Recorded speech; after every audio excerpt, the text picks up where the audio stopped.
Pemirsa, 4 orang tewas dan juga beberapa lainnya luka-luka setelah serangan udara menghantam salah satu ruas jalan raya di Teheran. Sejumlah kendaraan juga rusak seiring dengan berlanjutnya saling serang antara Iran melawan Amerika Serikat dan Israel.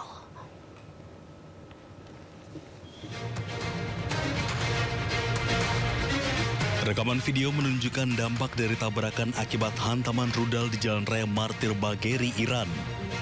Sejumlah kendaraan rusak dan 4 orang tewas serta beberapa lainnya terluka ketika rudal tersebut menghantam jalan. Korban yang terluka segera dievakuasi oleh petugas untuk mendapatkan perawatan intensif.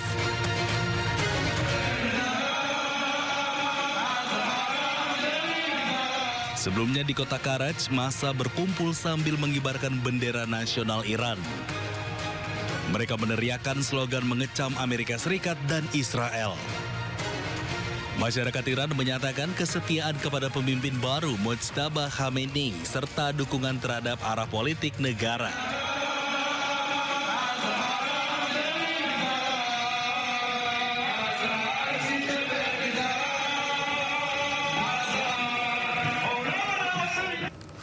Pemirsa, sesosok jenazah bayi ditemukan dalam reruntuhan bangunan di Teheran. Bayi malang ini menjadi korban serangan Amerika Serikat Israel.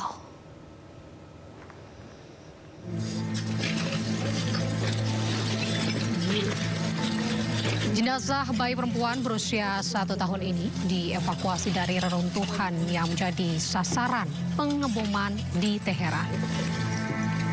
Bayi tersebut terlihat terbujur kaku saat diangkat oleh petugas. Bayi malang tersebut hanya terbaring pasrah pada saat rudal Amerika Serikat Zionis Israel menghantam bangunan hingga luluh lantang. Data pemerintah Iran menunjukkan 193 anak telah tewas akibat serangan AS Israel terhadap negara tersebut. Dari serangkaian serangan AS dan Zionis Israel, total 1.300 lebih orang telah tewas hingga Jumat lalu.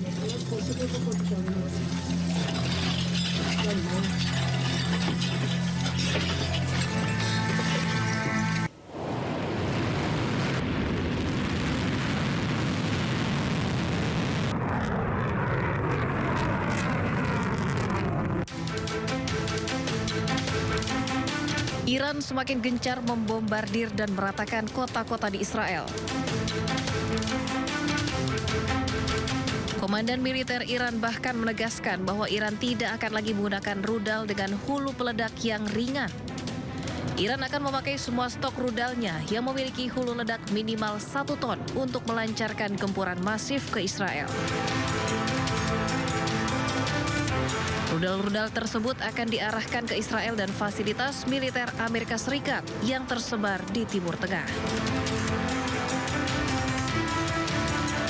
ساعاتی قبل موج 34م عملیات وعده صادق 4 در شب شهادت مولا الموحدین با رمز مقدس یا علی ابن ابی طالب علیه السلام علیه پایگاه‌ها و مراکز نظامی و پشتیبانی آمریکا و رژیم صهیونیستی با موشک‌های نقطه‌زن و سرهای جنگی بالای 1 تن به اجرا درآمد و من نصر الا من عند الله العزیز الحکیم.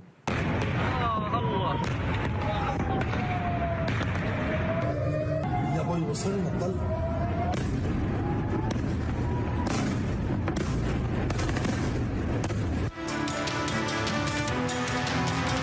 Serangan gencar Iran ke Israel merupakan bagian dari operasi True Promise 4 yang akan terus menggempur Israel dan tidak membuka lagi ruang negosiasi.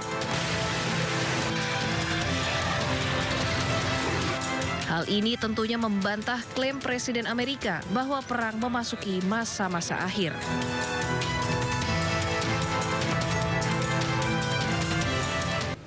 Ketegangan meningkat di Tel Aviv setelah Iran meluncurkan gelombang rudal balistik berikutnya.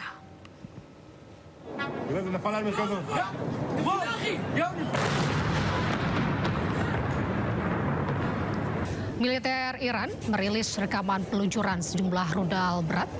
Israel beserta pangkalan di Irak dan Bahrain menjadi targetnya.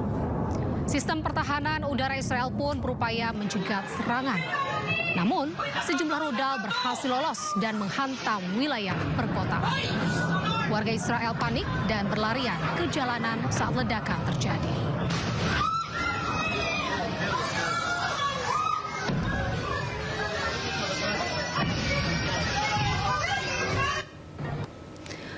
Pemirsa, 4 orang tewas dan juga beberapa lainnya luka-luka setelah serangan udara menghantam salah satu ruas jalan raya di Teheran. Sejumlah kendaraan juga rusak seiring dengan berlanjutnya saling serang antara Iran melawan Amerika Serikat dan Israel.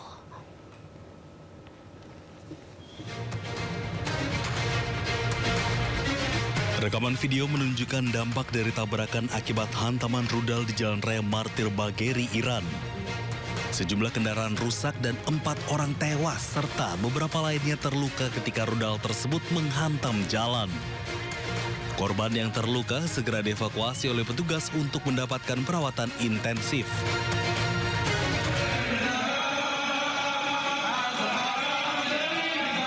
Sebelumnya di kota Karaj, massa berkumpul sambil mengibarkan bendera nasional Iran. Mereka meneriakkan slogan mengecam Amerika Serikat dan Israel.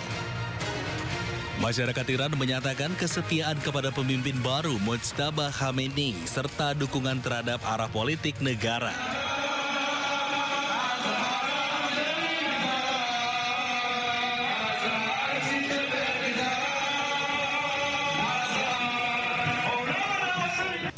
Imbas meningkatnya konflik di kawasan Timur Tengah, Komisi 8 DPR RI ini meminta pemerintah untuk menyiapkan berbagai skenario untuk penyelenggaraan ibadah haji tahun 2026.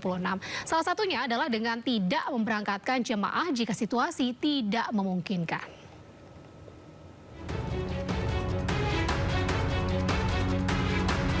Imbas meningkatnya eskalasi konflik di kawasan Timur Tengah, Komisi 8 DPR RI meminta pemerintah menyiapkan berbagai skenario terkait penyelenggaraan ibadah haji tahun 2026.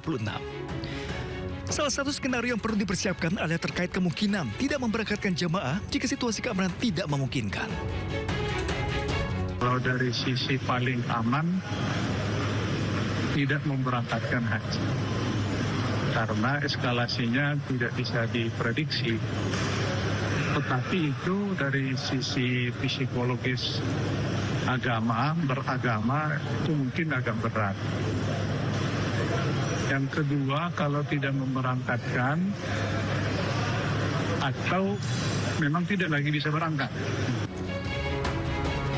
Jika memang diberangkatkan, Komisi 8 DPR meminta pemerintah menyiapkan alternatif rute penerbangan untuk keberangkatan atau kepulangan jemaah haji 2026. Tidak mungkin juga jamaah berlama-lama. Harus ada alternatif, umpamanya mungkinkah penerbangan dibelokkan dari Afrika, diterbang dari Jeddah menuju Nairobi, kemudian arah pokoknya arah Afrika, baru melewati lautan lepas, tidak di pinggir-pinggir kepulauan. Pemerintah perlu berkoordinasi dengan berbagai pihak untuk menyiapkan skenario tersebut termasuk maskapai penerbangan serta penyedia layanan haji lainnya. Namun jika terpaksa tidak diberangkatkan, pemerintah perlu memastikan dana yang sudah dibayarkan untuk layanan jemaah tidak hilang. Tim Liputan iNews melaporkan.